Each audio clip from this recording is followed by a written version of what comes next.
Buenos días a todas y a todos.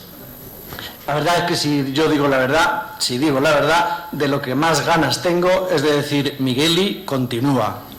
Porque tú, con otro género y mejor que yo, serás capaz de transmitir las reflexiones más profundas que se puedan hacer con otro género, y yo voy a utilizar otro género distinto al de la canción, y tú los pones con notas, y ese es un arte que se complementa también, y es de lo que más ganas tendría, sinceramente. Voy a intentar, lo tengo difícil porque en el fondo tengo que hablar de humanización en un lugar donde tiene este tema y este título, con lo cual habría esperar que hay mucha reflexión, si hay realmente mucha. Voy a asomarme de manera parcial al tema de la deshumanización. Hay un error en el título, en el tríptico, debería ser no humanización, sino deshumanización, y voy a intentar solo dar una respuesta parcial al título, respuesta parcial y provisional, esperando que la completemos entre todos después y que sea profundizada en ulteriores publicaciones en la editorial PPC o cualquier otra, ¿no? Deshumanización, solo despersonalización, que me parece que es la asociación más espontánea que se suele dar en el mundo a este concepto. Deshumanización, despersonalización en el cuidado, en el trato, en la relación. ¿Es solo eso o es un fenómeno más complejo y más urgente? La pregunta, naturalmente, está formulada para dar por entendido que la respuesta ya es afirmativa, ¿verdad? Voy a intentar caminar con este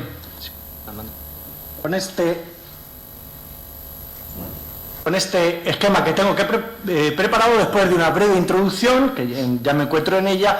Vamos a describir que estamos hablando de deshumanización en el mundo entero, cuáles pueden ser algunas de las causas,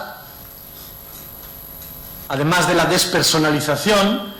Vamos a hablar de la cultura de la salud y de la medicina enferma, en el bien entendido que uso la palabra medicina solo para referirme al mundo de la salud, del sufrimiento, de la cobertura sanitaria, de la cobertura social, es decir, no solo a los profesionales de la medicina. A lo mejor tengo que aprender a decirlo de otra manera para que no solo los médicos se sientan interpelados cuando digo medicina enferma.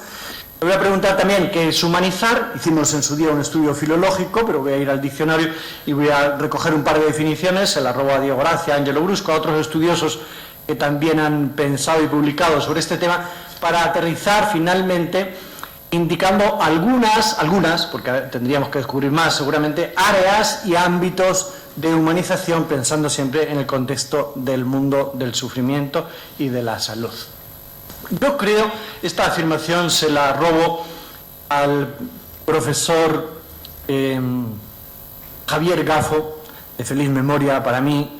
Lo fue en jesuita, catedrático de bioética, lo fue en el máster de bioética, ¿verdad? Un hombre que era biólogo, ¿verdad?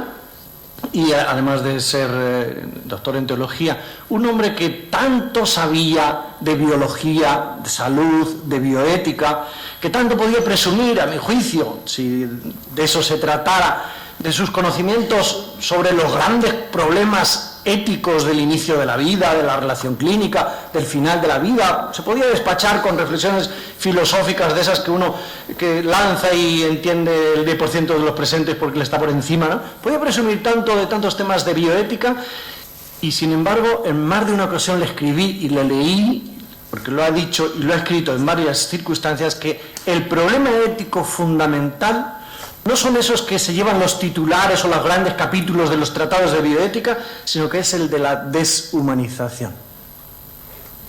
Probablemente, como dijera otro autor, el tema de la deshumanización es un problema de alta frecuencia y baja intensidad, mientras que hay otros problemas éticos de alta intensidad o complejidad desde el punto de vista de la reflexión filosófica, bioética, y de más baja frecuencia, y a los que más fácilmente le damos lugares en las páginas, en las portadas de los periódicos o en los tratados de bioética. Suele, y él también, en parte, suele ser pensada el tema de la deshumanización en términos de despersonalización en la atención, con lo cual la reflexión suele enfocarse mucho en la relación directa de los profesionales de la salud, a veces de algunos profesionales de la salud, de algún colectivo, en la relación directa con los usuarios, con los pacientes, con los enfermos, las familias.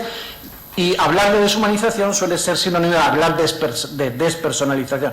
Mi objetivo en esta intervención es responder diciendo, no, yo creo que la deshumanización y por lo tanto la humanización es un fenómeno mucho más complejo a la falta de cariño, de ternura, de cordialidad, por mucha densidad que tengan también estas palabras, cariño, ternura, cordialidad, a las que evocábamos ayer en el saludo, tanto Jesús Ruiz como yo, la sabiduría del corazón, por mucho contenido que pudieran tener, yo creo que la deshumanización es un fenómeno mucho más complejo. Antes de meterme en su análisis, limitado y parcial y provisional, antes quiero compartir con vosotras y vosotros algunos de mis sueños en relación a este tema. Yo sueño con que algún día nos expresemos así.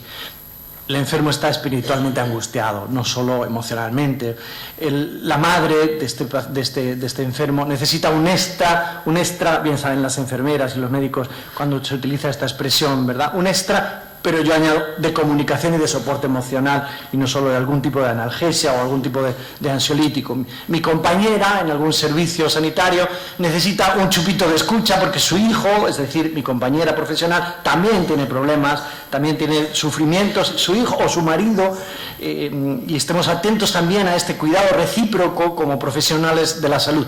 Sueño con que algún día también en alguna unidad de cuidados intensivos o de vigilancia intensiva se diga, suena la alarma de la bomba del corazón de no sé qué cama, ¿verdad? Porque se siente solo y tiene miedo y no solo por alguna deficiencia o alteración a nivel biológico. Sueño también con que algún día podamos presumir de que ya no hay las famosas enfermedades raras que tanto hacen sufrir por la poca investigación que se dedica a ellas, y a los que les toca pues se lamentan de que son consideradas como raras y a ellos no les llegan más que las migajas de la investigación o las migajas de las estrategias de tratamiento o de rehabilitación.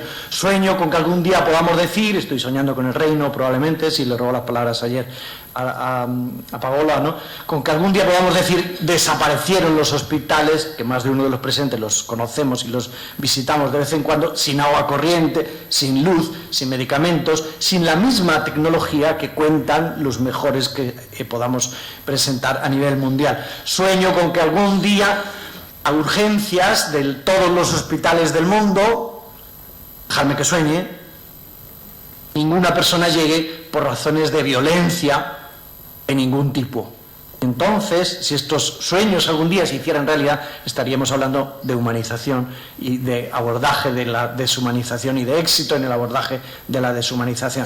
Sueño con que ningún estudiante de medicina, enfermería, teología, psicología, las profesiones que se dan cita en el acompañamiento, en salir al paso del sufrimiento humano, ninguno descuida el cultivo de la oratoria, no para hablar bien y quedar bien y ser aplaudido, sino para ejercer bien la dimensión relacional de encuentro. Evoco la conferencia de ayer, que es intrínseca a las profesiones de ayuda en el mundo del sufrimiento, en el mundo de la salud, ¿no?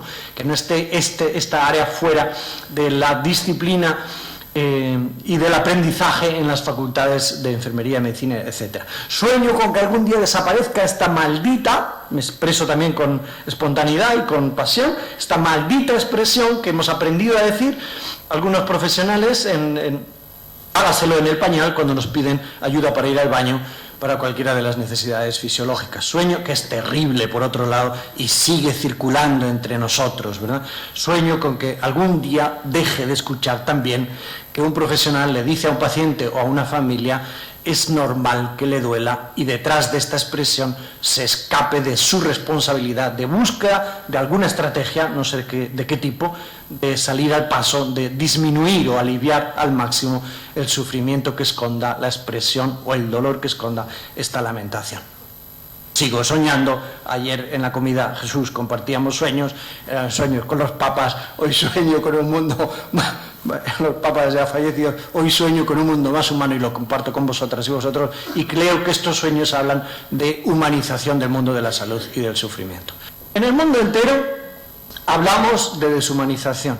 Yo, viajo, no he llegado a los 5 continentes, pero viajo. Y puedo decir que constato que nos quejamos de deshumanización en el mundo entero. Una época en mi vida en que iba mucho al Barcelona, al hospital clínico, Cito este en concreto porque me parece que es un referente de alto desarrollo, de alta gran tecnología, ¿verdad? Y tuve la oportunidad de pasar días y días con profesionales de la enfermería, sobre todo en cursos que tenían que ver con la humanización. Se quejaban de deshumanización. Me acordaba de ello en algunos otros hospitales de África, donde también he tenido la oportunidad de compartir horas y días de reflexión sobre la humanización y la deshumanización. En ambos contextos, en uno donde había abundancia de tecnología y abundancia de profesionales, y la ratio sería más de 2 por 1, ¿verdad?, profesionales por paciente, y en otro contexto donde no había agua corriente ni siquiera para personas que tenían que dar a luz, ¿verdad?, ni luz eléctrica, porque el motor se lo había robado el gobernador de la zona, el motor que producía la luz eléctrica. En ambos contextos, con tan motivaciones diferentes, parecería, y razones diferentes para quejarse, en ambos contextos se produce y se sigue produciendo la lamentación por la deshumanización. Espero que no sea un vicio. No sé muy bien interpretar la lamentación que se da tan universalmente. Probablemente tenga que ver con la experiencia de desajuste entre necesidades o expectativas de recursos diagnósticos, terapéuticos, rehabilitadores y estilos relacionales humanizados, y el no experimentarlos puestos en práctica, por más que estén al alcance, o en efecto que no estén efectivamente al alcance. En el mundo entero nos lamentamos. Si es un vicio, pues espero que lo superemos. No es un tema muy teórico, aunque ahora nos toca teorizar, ¿verdad?, en este momento, porque intento prestar el servicio de la reflexión y teorizando, por tanto, lo gordo es que tiene consecuencias y nombres concretos. Es decir, es a mi madre quien le decía laváselo encima del pañal, es a la nuestra, y cuando estamos acompañando en el sufrimiento, y cualquier día será a nosotros, nos encontremos en algún lugar y la relación o los recursos no estarán disponibles, o seremos nosotros los pacientes de una enfermedad rara y los recursos no estarán disponibles. Tiene repercusiones muy concretas, nombres propios, y por lo tanto es así de personal y concreto el fenómeno de la deshumanización. La tarea, yo creo que ya desde el principio hay que lanzar este reto. La tarea es también universal. Si la lamentación es universal, este es uno de los temas en los que más fácilmente podemos caer en lo que Fidel Delgado alguna vez en esta casa, jugando con las palabras, ha llamado la lamentorrea de repetición, ¿no? Es una enfermedad fácilmente contagiosa. Qué mal estamos, ¿no? Qué mal estamos. Y ahora con la crisis no te quiero contar, ¿no? Y con la supresión de algunas de las prestaciones y los recortes no te quiero contar. La lamentorrea de repetición, que puede llevar al límite, a mi juicio, de apuntar a los culpables con el dedo fuera de nosotros, de la deshumanización, cualquier ámbito que estemos pensando, cualquier causa que estemos identificando, olvidándonos de que si la deshumanización es universal, la tarea de humanizar también es nuestra. No solo de los políticos o no solo del sistema, sino que la tarea es darme un punto de apoyo y mover el universo. Hay que decir, tú mismo, yo mismo soy un punto de apoyo capaz de cambiar, y si yo consigo en algún instante de mi vida ser un poco más humano, el mundo ya es más humano. La tarea también es universal, por tanto. ¿Por qué podemos hablar de deshumanización? Lo más bonito ahora sería que hiciéramos una lluvia de ideas entre todos y nos saldrían muchas más causas de las que a mí se me pueden ocurrir. Pero he puesto en orden, también en la publicación que creo que fue entregada ayer a los participantes, ¿verdad? He puesto en orden algunas, creo que voy añadiendo más según voy pensando, y a lo mejor mientras yo voy hablando, en vuestro diálogo interior y en vuestro despiste vais identificando nuevas, además de las que yo enumero. Creo que una posible causa de deshumanización es, pensamos juntos, el desarrollo tecnológico, la tecnificación de los procedimientos de ayuda a la dependencia, a los procesos diagnósticos y terapéuticos. Pero como ya lo he lanzado, ahora os lanzo la pregunta. ¿Seguro? ¿El desarrollo tecnológico deshumaniza? Lo pongo entre las causas, pero sabiendo que solo no. Ortega y Gasset decía que una misma cosa son técnica y humanidad. Está escrito entrando al Museo de las Ciencias de Valencia, no sé qué, de esas frases que hay en uno de los recorridos que el turista puede hacer, el visitante puede hacer. Está escrita, está recogida esta frase. Una misma cosa son técnica y humanidad. En el ser humano no es distinto, y no es un viejo mito, ¿verdad? El de demonizar la tecnología porque permitió descubrir la capacidad de transformar la naturaleza, y entonces la naturaleza sería buena y la técnica mala porque es capaz de transformarla. En realidad, creo que el desarrollo tecnológico es un indicador de humanización, en principio, ¿no? Yo, como también enfermado, cuando me sucede, espero encontrarme en un país donde hay más desarrollo tecnológico, en uno donde hay menos desarrollo tecnológico. Alguna vez que me he hecho alguna herida en un país donde no había ni siquiera para limpiarla, nos hemos conformado con agua para limpiar la herida, no teníamos ni siquiera algún otro desinfectante, ¿verdad?, a nuestro alcance. Habría deseado que el desarrollo tecnológico y la justicia, que al final será la palabra más clara que se esconda detrás de la humanización, nos hubiera proporcionado más tecnología y habría sido indicador de humanización y no de deshumanización. Ahora bien, cuando mucho desarrollo tecnológico se da cita con otros aspectos, como puede ser ¿no?, la despersonalización en su uso y la burocratización excesiva, la burocratización tampoco lo es por sí misma, ayuda.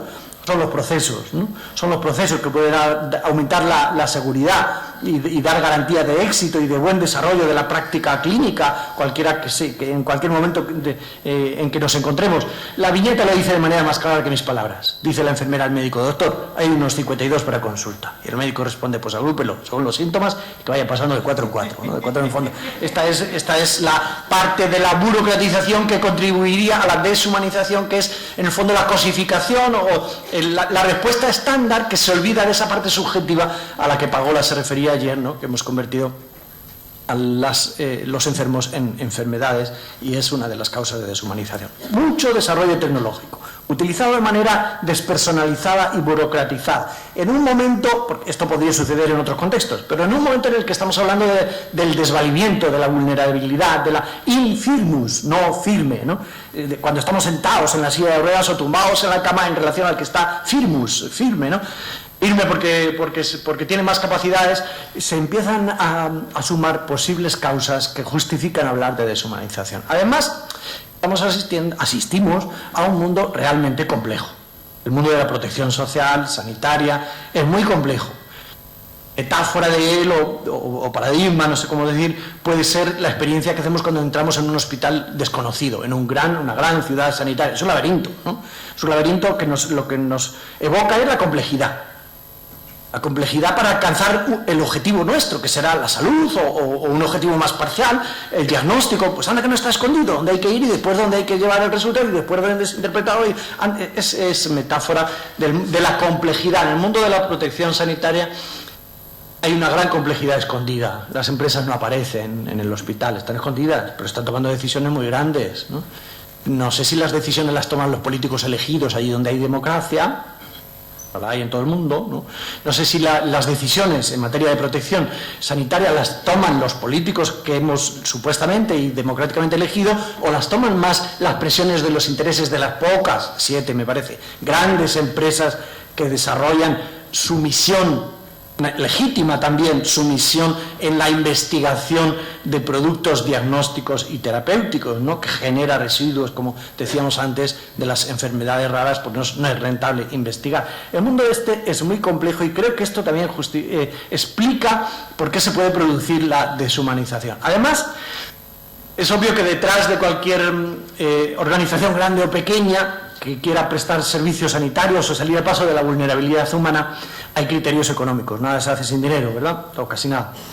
Pero hay veces que son los criterios economicistas los que reinan, ¿no? Con prioridades no necesariamente guiadas por los valores, sino a veces por los propios y exclusivos intereses económicos. Esto permite hablar, si se va sumando, de deshumanización. Además, a veces los recursos son realmente escasos, y cuando no son escasos, son ciertamente limitados. Los recursos no son ilimitados. Somos 5 los que necesitamos un riñón, tenemos al alcance 2 o 1, y hay que repartirlos. Por poner solo un ejemplo que habla de que no tenemos... No siempre son tan limitados como aparecen en pantalla o en escena, ¿no? Porque Una autora bioeticista española, gallega, Azucena Couceiro, también en algún libro ha escrito un capítulo denunciando que las listas de espera no son solo el resultado de una estrategia que podría ser mejorada, sino que son deliberadas estrategias de posponer la atención, porque en caso de que atendiéramos a toda la demanda, no toda la necesidad, sino a toda la demanda, pues el sistema haría crack inmediatamente, con lo cual a veces vemos que los recursos son escasos o limitados, pero también se esconden detrás dinamismos de control de la demanda de los procesos diagnósticos o terapéuticos, para corregir también dinamismos deshumanizadores presentes en toda la población. Es decir, me parece que fue en el Hospital de Cruces cuando hicieron las urgencias, estabas por allí, Juan Antonio, cuando hicieron las urgencias nuevas, creo que se presumía, por decirlo de alguna manera, de ser las mejores urgencias del país cuando se reformaron aquellas. ¿Qué generaron aquellas urgencias? Que eran fantásticas y me imagino que lo siguen siendo. ¿Qué generaron? Pues si me hacen próximamente a donde yo vivo las mejores urgencias del país, lo más posible es que cuando yo tenga un piquito de fiebre vaya a las mejores urgencias que me van a atender inmediatamente, ¿verdad? En lugar de ir a atención primaria. Este ajuste entre necesidades, expectativas y uso racional de los recursos no es fácilmente identificable en su responsabilidad o atribuible a un solo colectivo o a un solo escenario, sino que es más complejo de lo que puede parecer, ¿verdad? Otra posible causa de deshumanización es la corrupción, que a lo mejor en estas últimas décadas es más visible, porque los medios, no sé si se han ensañado o están desvelando, no lo sé. Recuerdo una conversación mantenida con el director de un seguro social de un país, no muy grande, pero de un país que nos decía, estábamos varios de los presentes, nos decía con su, me parece que buena intención, nos decía, mira, para salir al paso de una necesidad que me parece que tenemos, que es racionalizar la citación horaria de especialista. Necesito una consulta de un odontólogo, necesito una consulta. Para racionalizarla he asignado, lo decía en primera persona, 6 millones de dólares para una aplicación informática y no sé cuántos equipos informáticos que hubieran permitido pues disminuir las listas de espera relacionadas con la necesidad de la búsqueda de un especialista para la población asegurada, ¿no? Era ya solo el 20% de la población del país, ¿no? Otra causa de deshumanización. Esos 6 millones de dólares no ha llegado ni un solo programa informático, ni un solo ordenador a toda la estructura de protección social que depende de mi dirección. ¿Qué hago? Decía en aquel encuentro. ¿Asigno otros 6 millones de dólares inmediatamente? ¿O qué estrategia busco para que esta asignación política y que yo quiero ejecutar para el bien de los asegurados cumpla con su misión y no se me pierda como se me pierde efectivamente por el camino y no consigo identificar todavía dónde se pierde, ¿no? Otra causa de deshumanización, que ya no es tanto ética, porque quizás hasta aquí estamos refiriendo más causas éticas que otra cosa, o fruto de la complejidad del mundo al que nos estamos refiriendo. Otra causa a la que se refiere mucho Luciano Sandrin, compañero y visitante reciente para actividades también formativas en esta casa, es la misma naturaleza del trabajo. Él en varias publicaciones se refiere a esto para decir o llegar a afirmar, como hace él, que la deshumanización no es solo una cuestión ética, que es con la afirmación con la que yo también he arrancado, ¿no? Sino que es también una cuestión psicológica. Es decir, nos encontramos en un espacio en el que los profesionales de la salud tratamos con personas demandantes, que están mal, y sus familias, que están mal.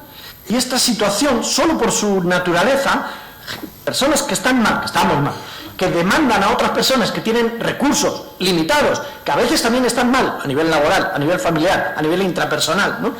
Porque somos personas todos, ¿no? Esta misma naturaleza de trabajo es distinta de la que se puede producir en la naturaleza de trabajo de quien cultiva flores. Es un trabajo igualmente legítimo, ¿no? Pero se siente rodeado, a lo mejor también de espinas, pero se siente rodeado pues de algo que no es tan demandante, ni una situación.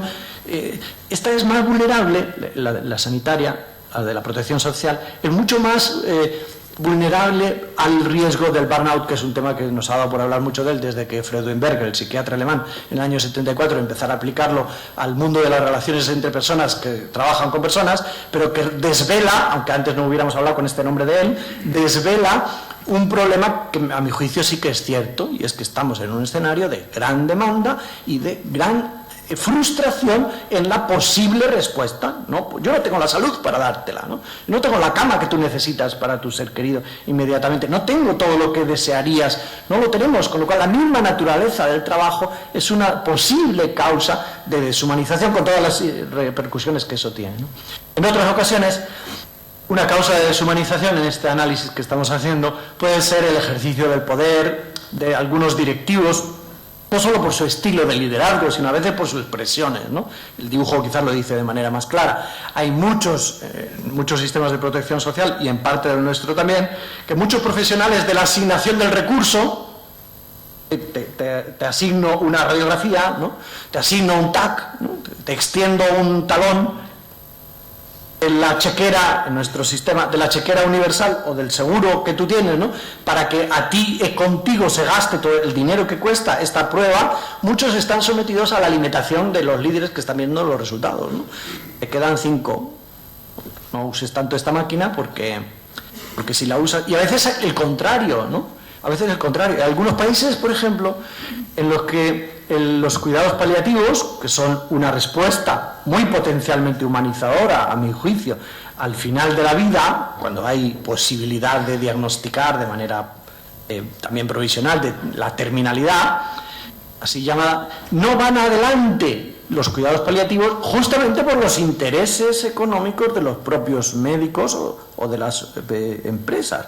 Es decir, no le interesa para nada a un médico especialista mandar a un paciente a una unidad de cuidados paliativos donde ya nos harán pruebas complejas de las cuales él, si las sigue haciendo, obtendrá un porcentaje, y de ello vive porque el salario va a ser muy bajo. Esto sucede en algunos sistemas, es el caso de Chile, por ejemplo, donde el desarrollo de los cuidados paliativos tiene altas resistencias en esta limitación de los mismos profesionales, pero por intereses de su propia cartera, que está articulada de tal manera que eso mismo es un impedimento. Otra posible causa, y me pararé en la 10ª por hacer honor al decálogo, no porque queden completas, ¿verdad?, es el progresivo...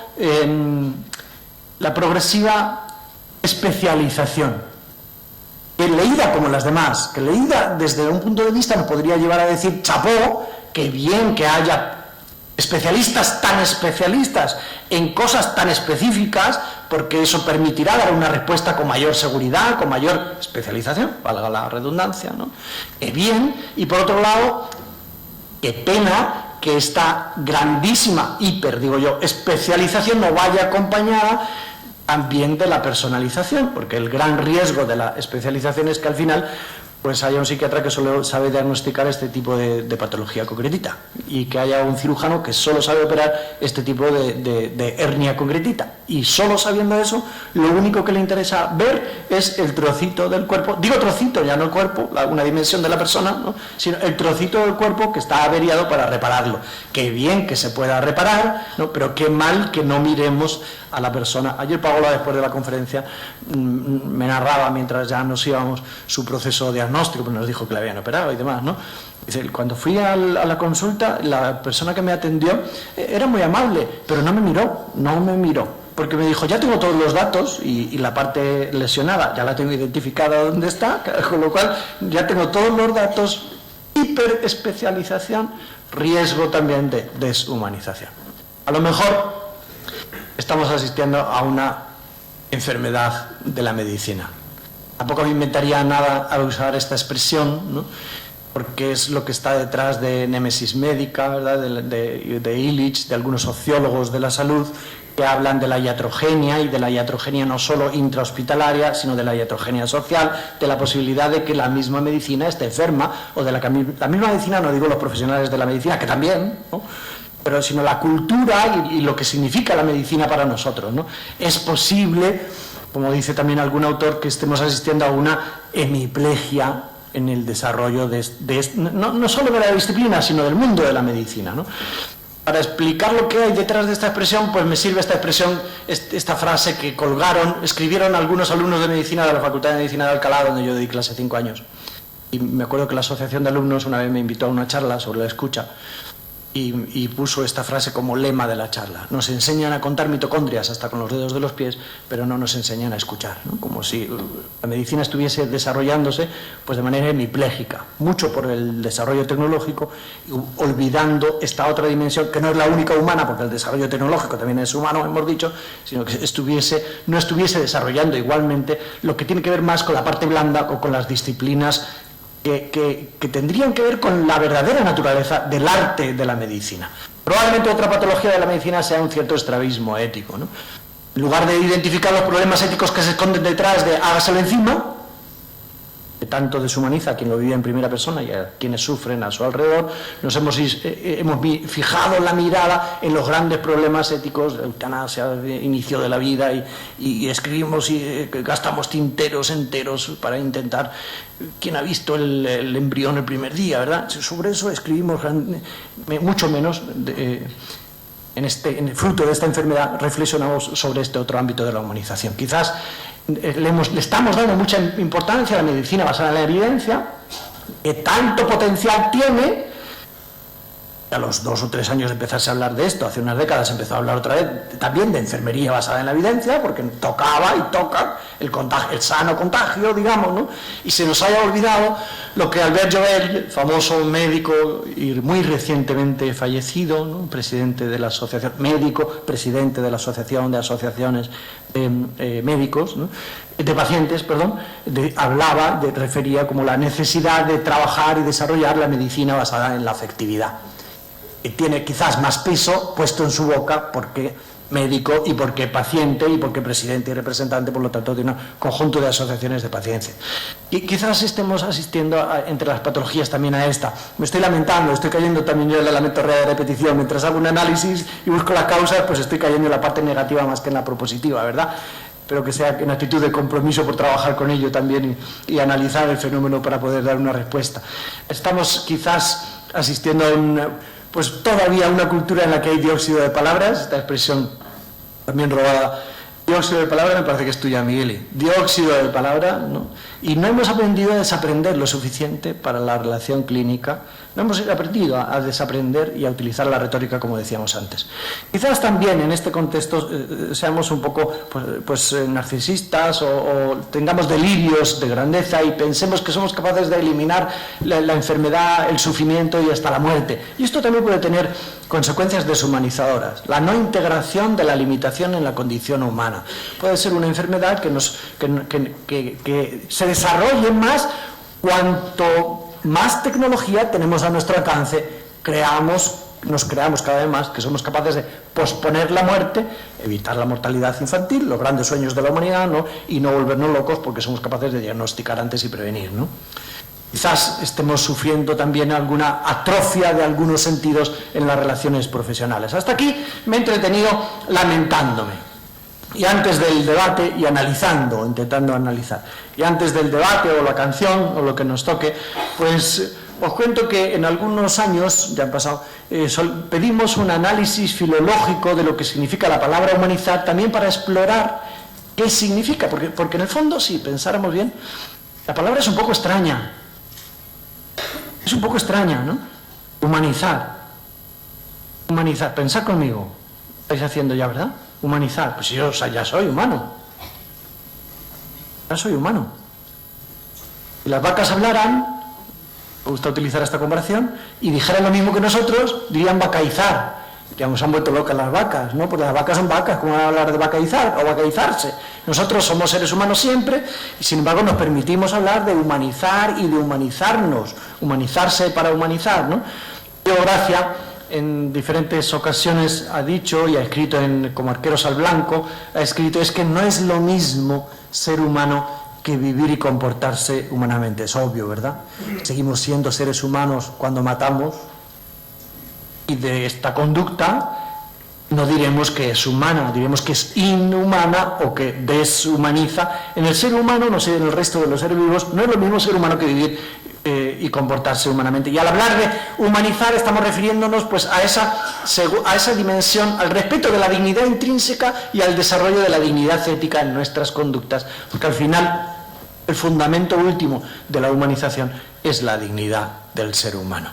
En este contexto de esta institución que nos convoca y que es confesional y se ha visto ayer y en estas jornadas más claramente, pues algunos escritos pueden tender a fundamentar la humanización pues en éticas de la virtud o del altruismo o a lo mejor en razonamientos teológicos, ¿no? Debemos tender a construir un mundo más humano, aquí llamado Reino de Dios, ¿no? En el año 82, me parece, 84, ¿leo? El sistema sanitario español, el entonces Insalud, que tenía poder hoy, ¿no?, sobre toda España, hizo una reflexión de fondo que sustentara un plan de humanización de la asistencia hospitalaria. Era parcial, no era del sistema sanitario en general, sino de la asistencia hospitalaria. Y en la fundamentación participaron filósofos, antropólogos, ¿no?, algunos viven, en la fundamentación de cuál es el fundamento de la humanización para poder proponerlo de manera laica y no solo de una ética de la virtud o de ideales, sino también de una ética cívica exigible, ¿no? Pues en el fundamento se hablaba pues el mismo que el de los derechos humanos, ¿no? La dignidad intrínseca del ser humano. ¿Qué es humanizar? Respetar esta dignidad ontológica, ¿no?, esa que es tan difícil de argumentar. El diccionario lo dice de esta manera, debe ser un diccionario del otro lado del charco por su expresión, ¿no?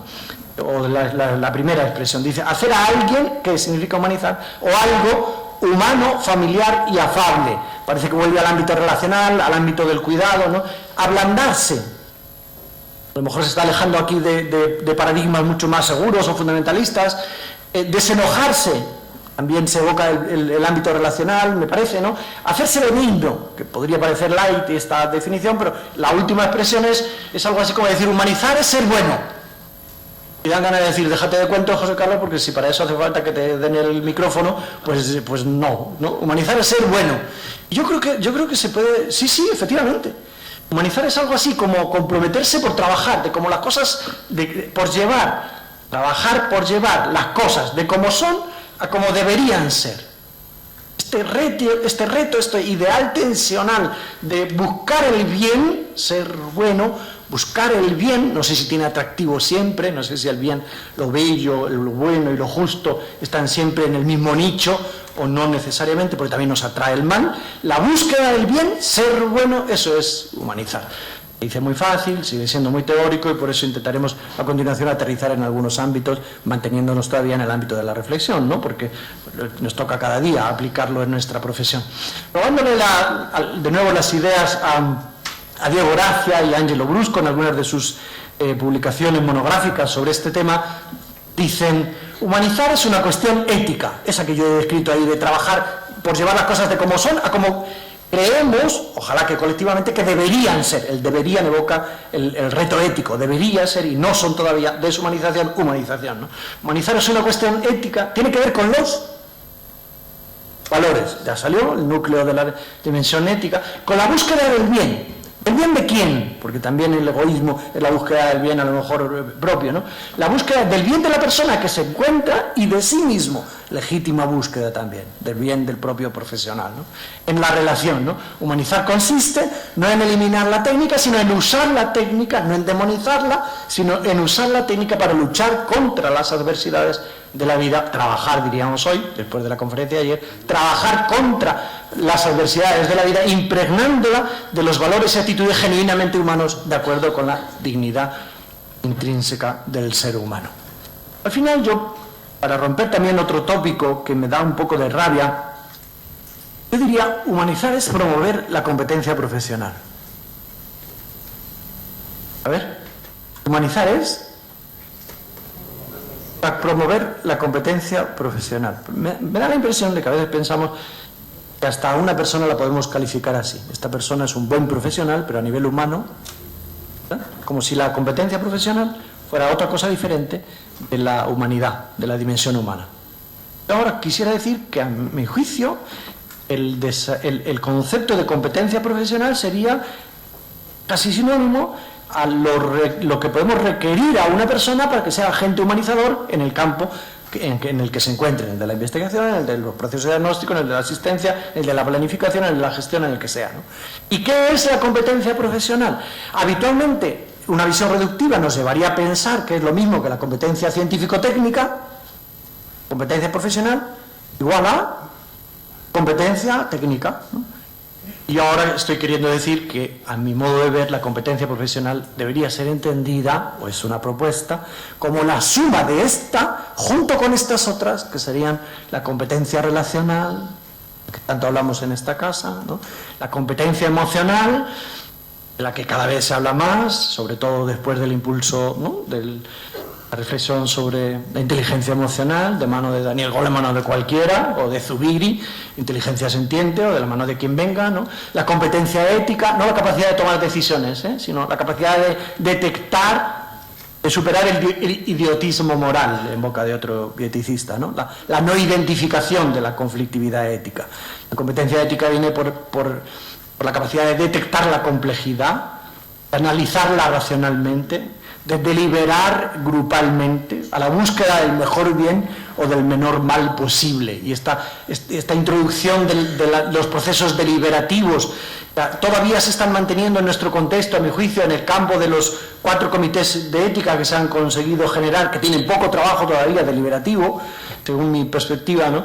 Esta capacidad de deliberar forma parte de la competencia ética, exigible, a mi juicio, en los procesos formativos, en las universidades, en las formaciones de formación profesional, y exigible en la praxis sanitaria, para hablar de competencia profesional, como también la competencia espiritual. Estamos en buenos momentos en este sentido. Las modas a veces sirven, ¿no? La moda de hablar de inteligencia espiritual, de la mano de Zohar o de algunos de sus estudiosos, ¿no?, catalanes u otros, o de cualquiera que se atreva, más en el ámbito educativo que en el ámbito sanitario.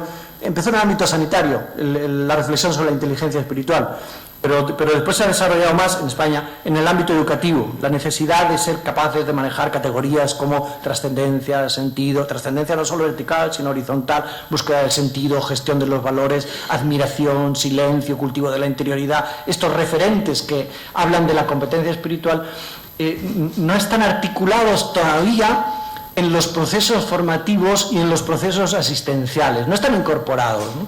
Todavía somos hijos de una medicina muy biologicista y muy centrada en el dato y en la patología. Y cada vez se habla más, y creo que somos más conscientes, de la necesidad de cultivar la competencia cultural.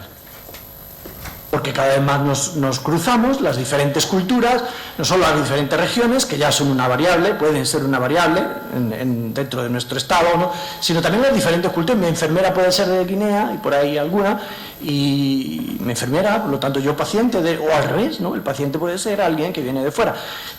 Pongo los dos ejemplos porque nos podemos pensar que solo tendremos inmigrantes en el rol de los pacientes, ¿no? Es obvio que no, tenemos inmigrantes también en el rol de mi cirujano, ¿no? Padre Miguel, cuando vivía aquí, se sorprendió de que el día que le operaron, le pusieron un marcapasos. Me ha operado uno que no me acuerdo de qué nacionalidad era, fíjate, y además ni cristiano es, ¿no?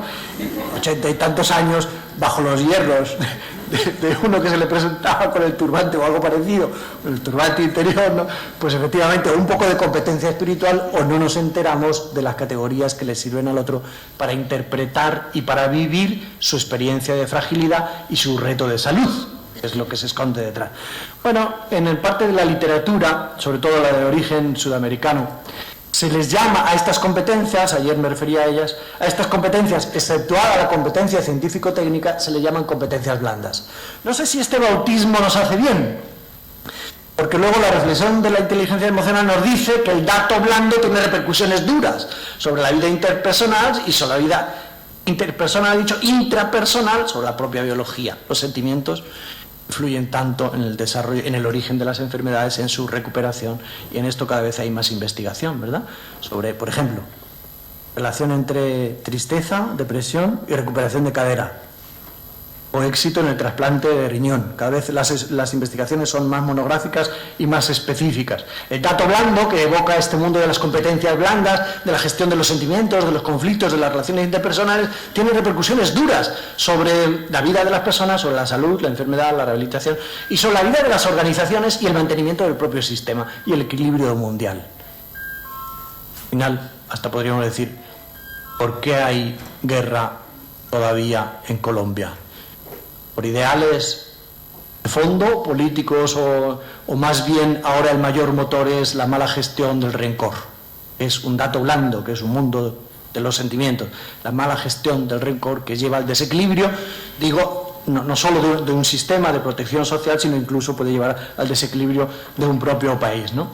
Bueno, estoy intentando definir qué es humanizar. Para terminar en pocos minutos, acabo de proponer esta reflexión. Humanizar es desarrollar la competencia profesional, entendida como la he presentado, y no solo como se puede entender reduciéndola a la competencia científico-técnica. Y ahora quisiera añadir esta otra reflexión que viene de ese campo que se da en llamar el pensamiento complejo, ¿no? Diríamos, la primera generación del holismo, recuerdo el primer congreso sobre salud holística que se organizó ya hace años, porque ya peino calva y canas, ya hace años en Tenerife, no sé si llegarán ya por el 10º o el 20º congreso de salud holística. La primera reflexión sobre el holismo ya llena todas las aulas de formación de las profesiones sanitarias, ¿no? Atender a la persona como un ser integral, superados los dualismos platónicos o de quien sea, ¿no? Teniendo en cuenta su dimensión física, mental, emotiva, relacional, espiritual. Se nos llena la boca. Una reflexión más actual, la segunda generación o tercera, no sé, sobre el holismo, nos lleva a pensar que el concepto de integralidad, que tanto tiene que ver con la humanización, no es solo ver al otro, nosotros, profesionales de la salud, como técnicos de la intervención holística, sino como personas. Y por lo tanto también, ¿no? Digo, también nosotros somos un todo que se encuentra con otro todo. Quizás ahí está el concepto de encuentro, ¿no? Que era evocado también ayer reiteradamente. Y no es indiferente que yo me mire a mí mismo como médico, enfermera, trabajador social, asistente espiritual, lo que sea, ¿no? No es lo mismo que me mire a mí mismo como un todo, que se encuentra con un todo, a que me mire como un técnico de la intervención holística. Quizás detrás de esto también se esconde el paradigma del sanador herido y el potencial que hay en el reconocerse frágil cuando somos los aparentemente poderosos. Aparentemente poderoso porque tengo a mi alcance la tecnología diagnóstica, pero frágil igualmente, porque ayer mi hija suspendió y estoy que no doy una. Tengo que operar. O ayer mi marido me mandó a tomar vientos y todavía no nos hemos reconciliado. Y tengo hoy que utilizar la tecnología diagnóstica. Yo también soy en todo, ¿no? Y la gestión de esta integralidad en el profesional de la salud me parece que es también grandemente humanizadora esta visión, que también viene probablemente de las generaciones más avanzadas del feminismo, no de los primeros feminismos que podrían parecerse más al machismo hembrista, sino del feminismo que más saludable, del que tanto podemos enriquecernos si le damos cancha en nuestra reflexión. Pues para terminar y aterrizar hasta donde esto se llame aterrizar, yo creo que podríamos decir en estos 3 minutos siguientes que hablar de humanizar, además de analizar, como hemos hecho hasta ahora, implicaría pensar en diferentes ámbitos y no solo en el ámbito relacional, aunque el ámbito relacional a lo mejor impregne todos. Pero ciertamente no construiremos un mundo sanitario más humano si no incidimos en la cultura. Cultura viene del latín, cultus, lo que se cultiva, ¿no? Y se cultiva un modo de pensar la salud u otro, modo biologicista, un modo más biográfico y responsable de la tarea de la salud, ¿no? Se cultiva un mundo donde el dolor es un valor, o donde el dolor es un enemigo que podemos eliminar. Hay mucho dolor eliminable y evitable en el mundo. Estoy firmemente convencido de que la mayor parte de las personas del mundo mueren con dolor. No solo porque no hay suficiente acceso a la analgesia, sino también por otros aspectos culturales que no se han desarrollado humanamente de manera suficiente como para concebir el dolor como algo a abordar y a eliminar, porque no es un valor, el dolor físico, no digo el sufrimiento, que será siempre insuperable en su totalidad, a eliminar en el máximo de lo posible, ¿no? Un ámbito a humanizar es el ámbito cultural y se empieza por casa, y se empieza por la escuela. Empieza por la televisión y por el modo de hablar, de la salud, de la enfermedad. Otro ámbito, sin duda, es el político-económico a gran escala y a escala pequeña, ¿no? La distribución de los recursos dentro de una organización, dentro de una organización del mundo. Y no podemos hablar de humanizar sin una mirada de águila también que tenga en cuenta la globalidad del mundo. Uno de los riesgos de hablar de humanización es, pues, limitarse a un análisis local.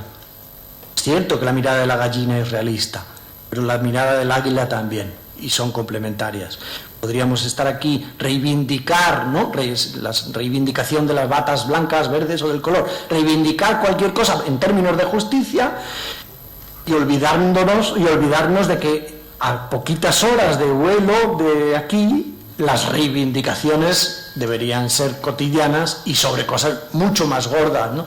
No habrá humanización si no hablamos también de esta gestión, de este mundo político, pero pensando a nivel global y no solo a nivel local.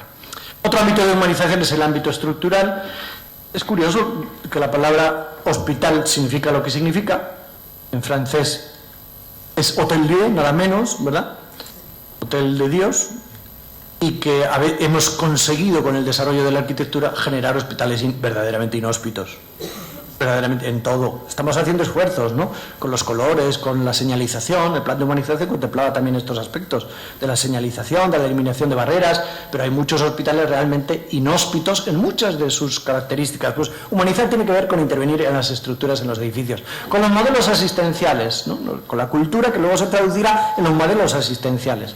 Ayer se nos subrayaba la importancia de la dimensión social, de la atención psicológica, de la atención espiritual, por citar algunos ámbitos que pueden haberse desarrollado menos en nuestros sistemas más próximos de protección sanitaria. El ámbito ético es otro ámbito de humanización, por mucho que el nacimiento reciente todavía, porque es un adolescente, de la disciplina de la bioética haya promovido, y el INSALUD también en el 95 lanzó una carta a todos los hospitales diciendo que se crearan, exhortando, ¿no? Que se crearan comités de bioética en todos los hospitales. Por mucho que esto haya sucedido, es una asignatura pendiente. A mi juicio sigue siendo una asignatura pendiente la formación ética, la competencia ética de los profesionales y la capacidad deliberativa y la conciencia de que es la deliberación un sano referente humanizador ante la complejidad de la vida moral. Todavía estamos en el campo de lo que diga el médico o lo que diga mi mujer o lo que diga mi hijo, que me fío de él, más que en procesos deliberativos en medio de la complejidad. Otro ámbito de humanización es el ámbito relacional, al que en esta casa tradicionalmente tanta importancia le damos, porque parte de sus acciones formativas están centradas en humanizar las relaciones por la vía de la adquisición de competencias relacionales y emocionales. Otro ámbito de humanización será el ámbito universitario, el ámbito de los centros de formación, donde yo creo que no se puede sostener la afirmación de que algunos aprendizajes son transversales. A comunicar malas noticias hay que entrenarse de alguna manera. Y alguien tiene que supervisar y controlar específicamente este acto médico, ¿no? Y si no se hace, pues se aprende por ósmosis, ¿no? Y por contagio también malo, ¿no? De cómo lo hacen los demás. Digo, la comunicación de las malas noticias, por poner solo un lugar donde no hemos sido formados, ¿no? Nos enseñan a contar mitocondrias hasta con los dedos de los pies, pero ni una sola hora dedicada para aprender a comunicar malas noticias. Ya suele decir Marcos Gómez Sancho que a los médicos, por citar una profesión, le pasa lo mismo que a los policías. Los policías dedican muchísimas horas a aprender a utilizar las armas que llevan y que la mayor parte de su profesión la usarán en su vida profesional, afortunadamente, en nuestras latitudes, por lo menos, ¿no? Pero cantidad de horas para aprender a usarla. No la usarán casi nunca o nunca, ¿no? Sin embargo, todos los policías tendrán que dar malas noticias, poner multas, entre otras cosas, tendrán que dar malas noticias y ni un solo minuto aprender a cómo entregar malas noticias que a veces son tan gordas como su hija ha muerto, se ha tirado al tren, ¿no? Y lo tiene que decir un policía, un guardia civil, lo tiene que decir a los familiares, como los médicos. Cantidad de horas para aprender a contar mitocondrias y ni una sola hora para aprender a gestionar el ámbito relacional que tantos retos plantea. Dejadme que os cuente casi para terminar una escena muy familiar.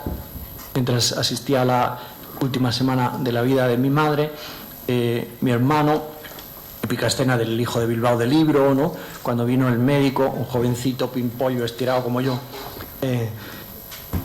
venía acompañado de otro MIR, que era el que hacía el trabajo mucho más humilde porque hacía su especialidad en cuidados paliativos, y todo tiesecito, y mi hermano ya cansado porque llevábamos 2 o 3 días supuestamente entre una agonía y faltaban otros 2 o 3 días, ¿no?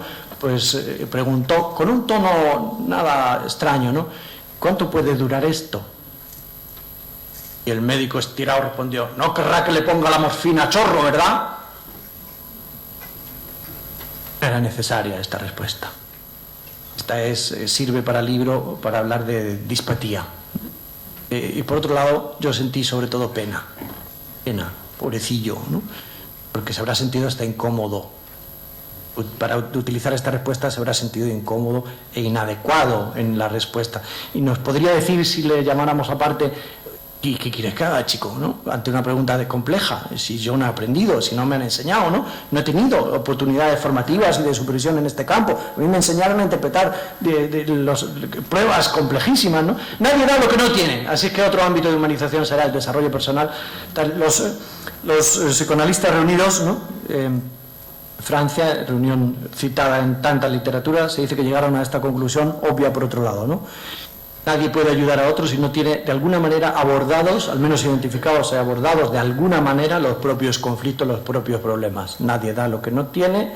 No quiero decir superados, porque ciertamente podrá un ciego ayudar a otro ciego, seguramente que sí, si conoce el ámbito y si ha sacado de la ceguera posibilidades. Pero el ámbito personal, la madurez personal, el desarrollo personal, seguramente que es un ámbito, es otro o un ámbito de los más importantes, como el que luego nos pone en relación con los demás. Muchas gracias por la atención y la paciencia.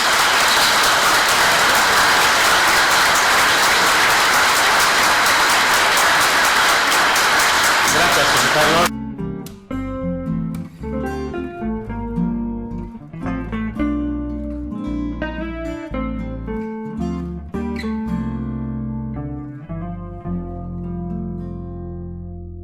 Humaniza sin piedad cada ciudad, humaniza sin parar donde no hay paz, humaniza con te quieros, con cariños, con boleros.